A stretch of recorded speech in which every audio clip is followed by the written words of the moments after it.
Welcome to Autism Weekly, the podcast that discusses autism news, current events, and inclusion. Each week, we welcome a guest to the program to share their unique perspective and expertise as it relates to the fascinating world of autism. I'm your host, Jeff Skibitsky. I'm the founder and president at ABS Kids. I've been in the field of autism and applied behavior analysis as a clinician and advocate for nearly 2 decades. There's so much we don't know about autism. Subsequently, we're extremely thankful that there are organizations out in the world conducting research to help both professionals and families better understand the diagnosis.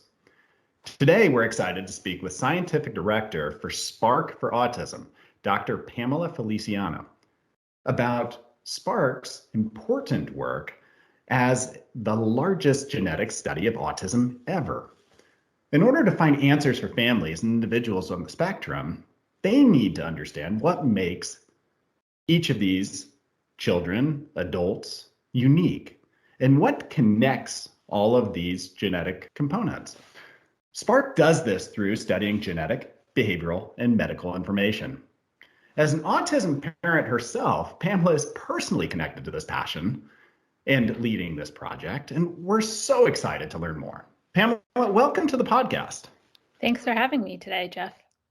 So, Pamela, I'd love to be able to get into a little bit about what drives people into the fields that, especially as it relates to autism, is that it's such a passion-driven field. Some of the most influential people are people that have been touched by autism in some way.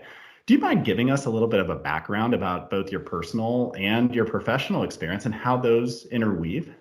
Sure. So in July of 2007, I was a postdoctoral fellow at Sloan Kettering Cancer Center, doing a fellowship working on pretty basic aspects of developmental biology. And my son, who was 2.5 at that time, was diagnosed with autism.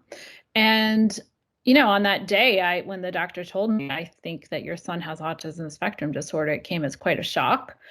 He was my first child. Despite having a PhD from Stanford and knowing a lot about genetics, I didn't know much about child development or autism at all. And in retrospect, I think it's clear about the signs that he showed, and that I think a professional would have saw earlier, but I didn't. And so really that was the thing that dropped me into this journey. He needed a lot of support at that time. We had to set up a therapy program. And this was a time when things like ABA weren't covered by insurance. So it was probably about 1.5 years.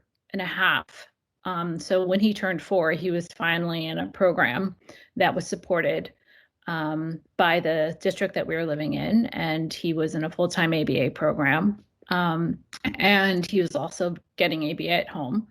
And I learned so much about ABA in that first year, with therapists coming in and out of the house 40 hours a week before he was in the program.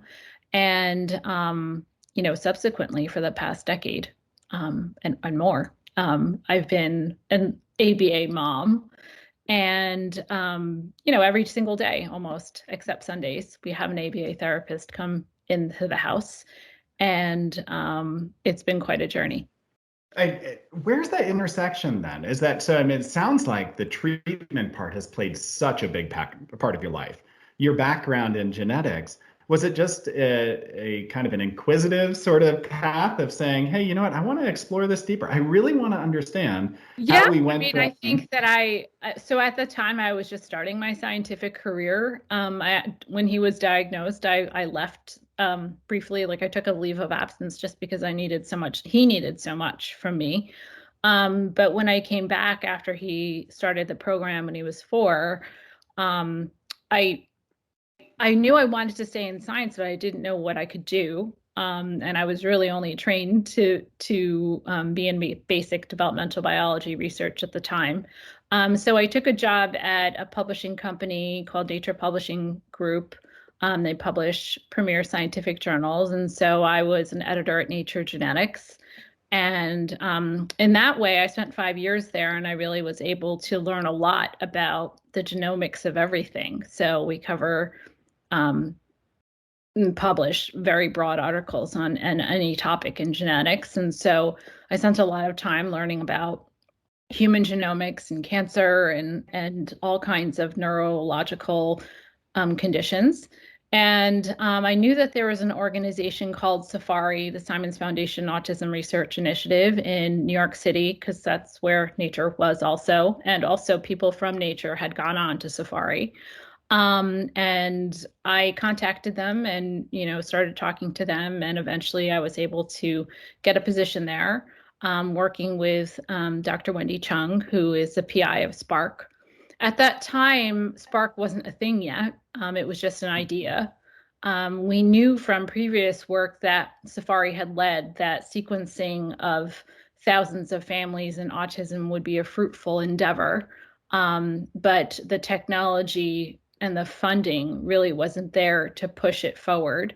But, as the technologies got better and things progressed, and we learned that sequencing was really a great way to get into the genetics of autism. And so that's where Spark came in. And so in 2015, 2014, that's when the idea first came about. And I worked hard with Wendy and a team of people to launch it. And here we are now. So we're like 6 years into it and sequencing 100,000 people, which really just blows my mind if I think about it. And I think about how far we've come since my own son was diagnosed and how much we've learned in the past decade. It's really pretty remarkable.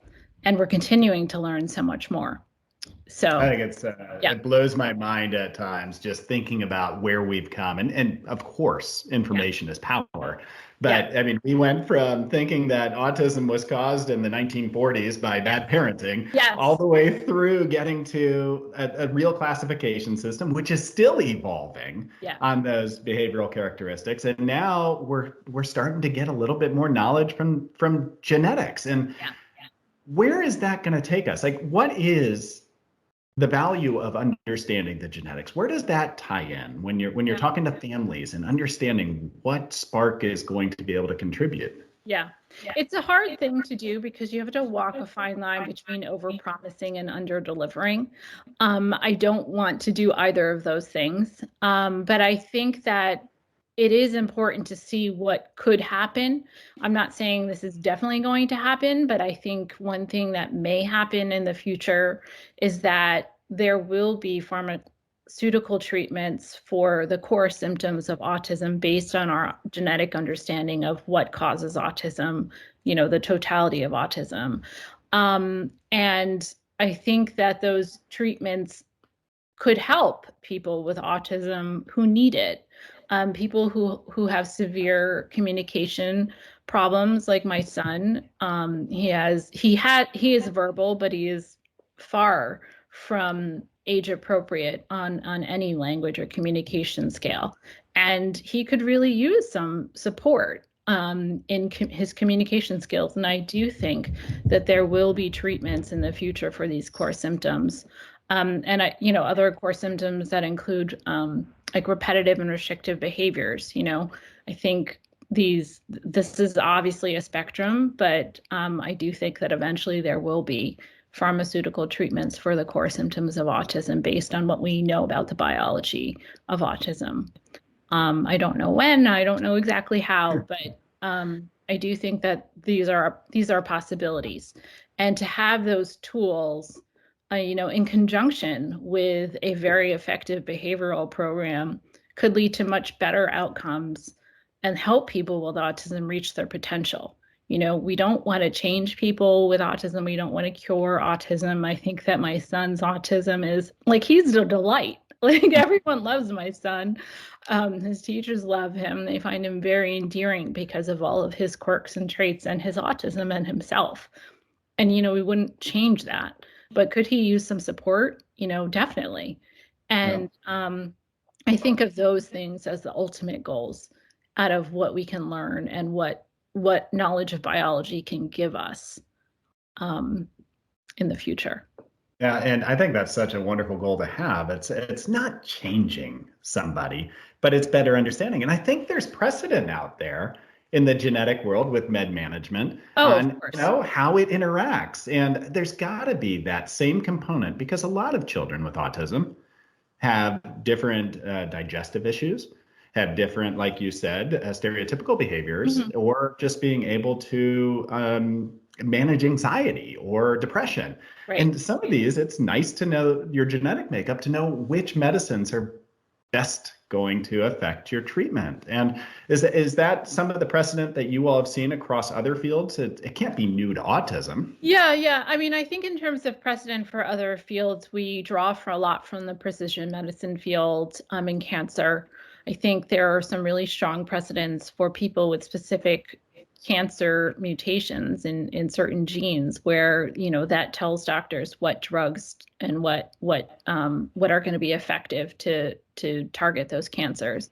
And I think that there will be treatments like that for specific genetic types of autism first. And there are some ongoing clinical trials, particularly in Angelman's and Fragile X, that are going on right now that are showing some promise. And I think that we'll learn a lot from those. And I think those types of precedents are ones that we're looking to. But, I think there are also precedents in things like ADHD where there isn't really a biological, not, all right, I won't want to say there is this biological rationale. There's not a strong genetic rationale. So kids with ADHD, some of them respond really well to some pharmaceutical treatments, my son included. And, I can tell when he hasn't had his teachers can tell when he hasn't had it, has the medicine or isn't quite on point at school. Mhm. And, I think we see that there are treatments out there that can help kids manage their behavior. And so there will be things in the future once we understand enough about the biology to help treat these core symptoms of autism.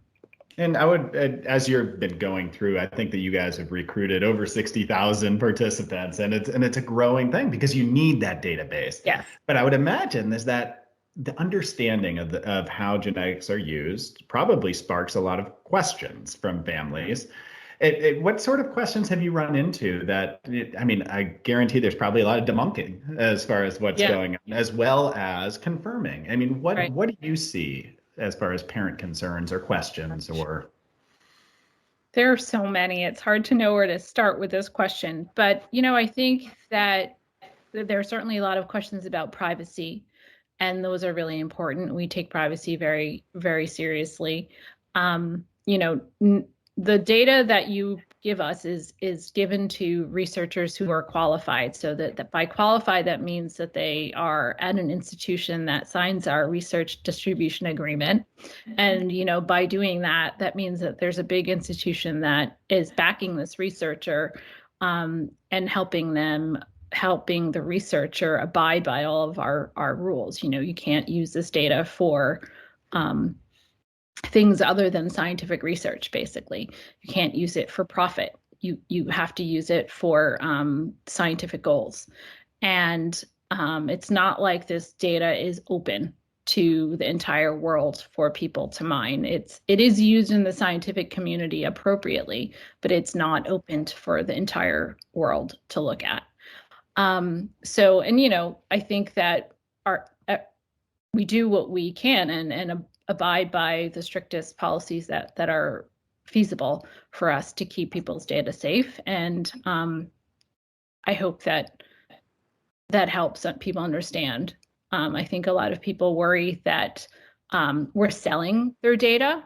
We get a lot of that, and there is no way we're selling anything. We can't even accept money. So we're not selling data. I think I've seen that concern several times. I think that people don't understand sometimes about the types of genetic changes that can lead to autism. So a lot of times we might hear that, well, there's no one else in my family with autism. How could it be genetic?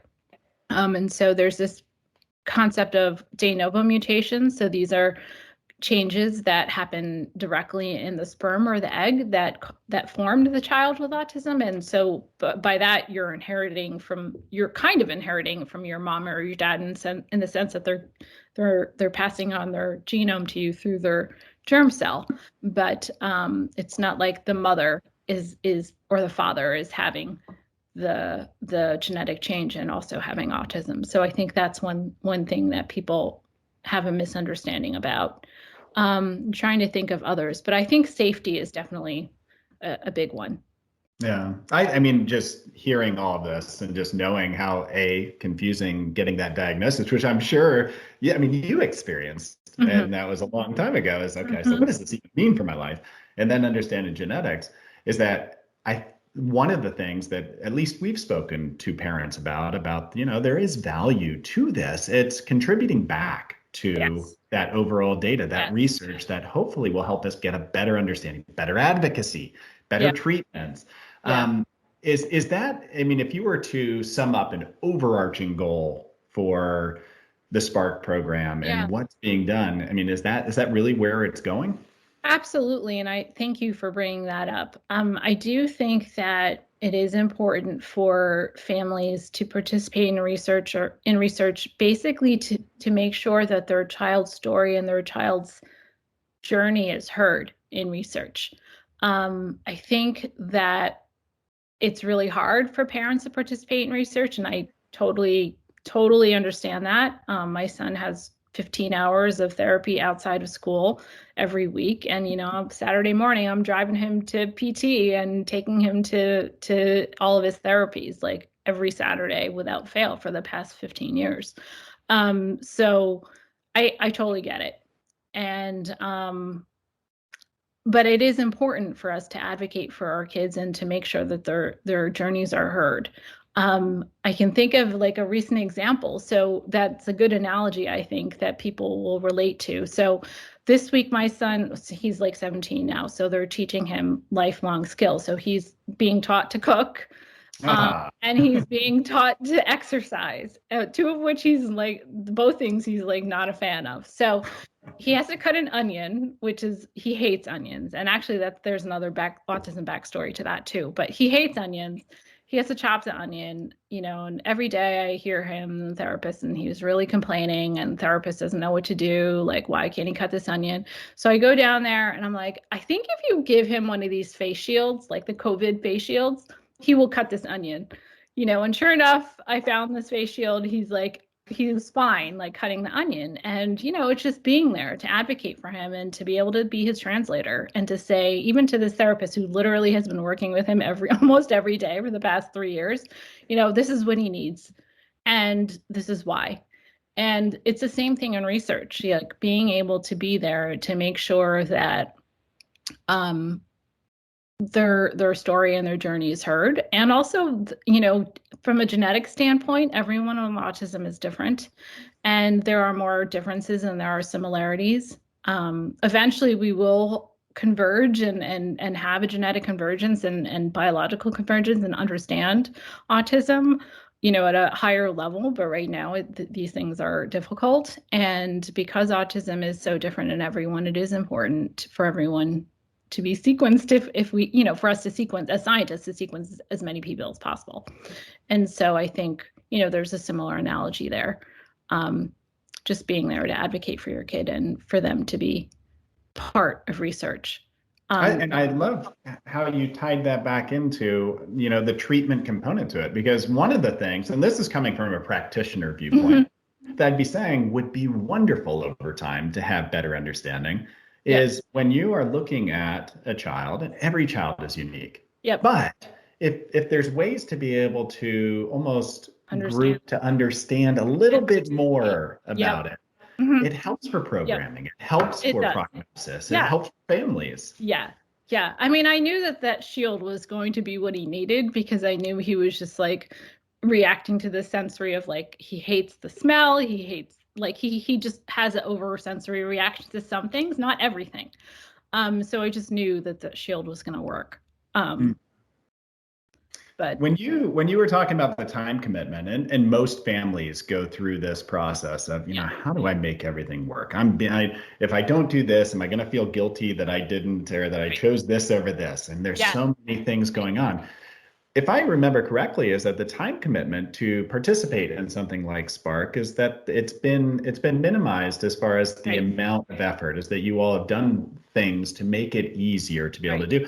So how do families, I guess, go through that process, and what does that process look like of being a contributor? Yeah, I mean, we built this process from the ground up for it to be as easy as possible for autism families to participate. So people just have to go to the website, sparkforautism.org. The registration part should take maybe 15 to 30 minutes. Then we'll mail you a spit kit if you choose. You don't have to contribute DNA if you don't want to. And then the DNA collection piece, maybe it will take half an hour at most. So, and then from there, we ask you to fill out surveys if you can. We try to give something back to parents at every step of the way. So there are definitely Amazon gift cards given back in return for people's time. And most importantly, information. So we have a bunch of questionnaires on our dashboards that we can give you an individual report, so we can tell you where your kid is in contrast to the rest of the group. So you can see like what percentile they are compared to the rest of their age group in Spark. And so, every little piece of information helps. And sometimes these individual reports can be helpful in IEP meetings, things like that, or being able to share them with your providers or your ABA team. So we hope that for everything that you give us, we give you something in return that is useful. And I mean, just knowing more about my own child seems like a very good reason to engage. But you're on, I don't know how much you get the direct feedback from families or anything like that, but I mean, do you have any examples of a family that maybe has reached out to say, I went through this process, thank you, because I did learn this, or I did take this to my doctor? Yeah. I mean, so it really ranges. So we, on our YouTube channel, you can find many videos of families where we've given directly genetic results back. And I think it really can be life-changing for a lot of families for many different reasons.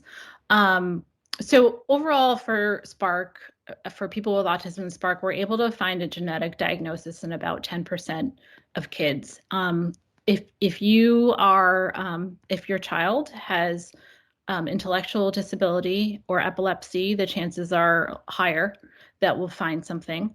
And that just is because people who have those types of symptoms are more likely to have a genetic basis to their autism. And so I think for many parents, even if the finding isn't going to change exactly how their kid is being treated at the moment, I think just knowing the reason, the answer why, is really profound, because they no longer have to think of their kid, they think of it differently. I mean, there are many videos showing parents like how they think of it, and I don't want to speak for them, but I think for many people it's a relief. It's a relief of not feeling at fault anymore, or not wondering why. You can, as a parent, I think any parent of any child with any medical condition, you want to know why. And having that answer can be very profound and uplifting. So that's and absolutely. And what you were describing there is just even having the answers. But you also, Pam, you mentioned epilepsy, which to have advanced knowledge of that and to prepare for that seems like that could be life-changing for certain people. It's just knowing that, hey, you know what, I need to be prepared in advance because there is a predisposition. There's a chance. So I might as well inform myself now, because a seizure is a scary thing for everybody to go through. And it's good to have that background information. So if this is the process and families are going through it and they're getting this feedback on a regular basis, as you start to look through and if you were to have a hope as far as, what are you expecting, like the technology, and I know this is dream world right now, so I'm not going to hold you to it. But what are we hoping to be able to see over the next few years? If you were to kind of draw out this roadmap of hopes or dreams, what could come of this? I mean, I think that the first thing that we'll see that's significant is we will see therapies for relatively rare genetically based autism conditions like Angelman's or Fragile X, Rett syndrome. These types of things have been well understood for the past 15 to 20 years, and there are ongoing clinical trials in some of these conditions and things that are definitely research going on in mouse models and animal models in these conditions. So I think that will be the first type of, FDA approved medical treatments available. I do think that at some point, once we understand the genetics of autism more fully, we'll have a deeper understanding of what actually is going on in the neurons of people with autism in a way that we can understand the cellular behavior and the mechanisms, like what's happening and why they're different than people without autism. And I think that understanding of that biology will lead to treatments for the core symptoms, as I was talking about earlier. I think that over time, we might be able to increase, we should be able to increase the percent of people that we can explain with genetics. So we will be able to explain, I don't mean to explain people's autism and conditions. That number will increase over time. So now it's 10%, maybe in the next 10 years it will increase to 20 or 30% with the different kinds, with, a deeper understanding of genetics. What we do know is that the genetics of autism is really complicated. Mm-hmm. It's not one gene or 10 genes, it's 1,000 genes. And so with that number of genes involved, it just requires a lot of research to try to understand what's happening. But, over time, we're definitely making headway. Since the time my son was diagnosed, I think we probably had like 20 genes when he was diagnosed in 2007, and now there are probably more than 200.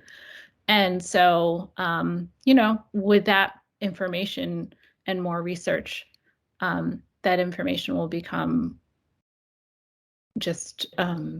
it will become clearer, the biological basis of autism.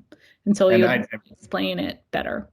I, for one, am excited to see this research come out, to learn more as the data is presented, and as Spark starts to put more and more information out there, as they've looked at and analyzed that data. Because as a clinician, it's individualized care, but the more information you have to be able to guide you on your treatment planning, on guiding you on all the conditions that could be contributing to be able to make scientific decisions instead of purely subjective decisions, it's only going to be helpful. And so as Spark starts to get this information and as they start to publish some more of the research that's coming out, how do people get that information? Where do they go to learn more about Spark, either to apply to participate, or to learn about maybe what's on the horizon? Yeah, I mean, I definitely think our website is a great place to familiarize, with the types of research that we're funding and supporting, and that is coming out of Spark. I think our Facebook page actually also does a great job of keeping people up to date. People can subscribe to our monthly newsletter too.